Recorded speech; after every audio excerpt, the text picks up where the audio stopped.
Consider the parametric function f of t equals x of t y of t defined by x of t is 3 plus 1 over t, and y of t is defined as 2 plus 1 over t. Which of the following is an asymptote of the graph of f in the xy plane?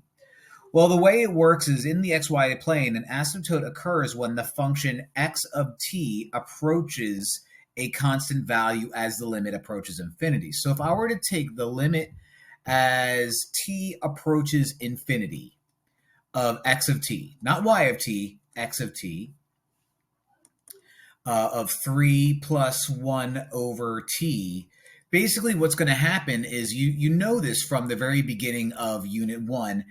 When you have 1 over t and you quote unquote plug in infinity, as t gets larger, like if I were to say t is 1, you get 1 over 1. If t is 10, then you get 0.1. Then if t was 100, then 0.01. As t gets larger, this guy right here, this whole thing approaches 0. So as the limit as t approaches infinity, we are going to end up with just the number 3.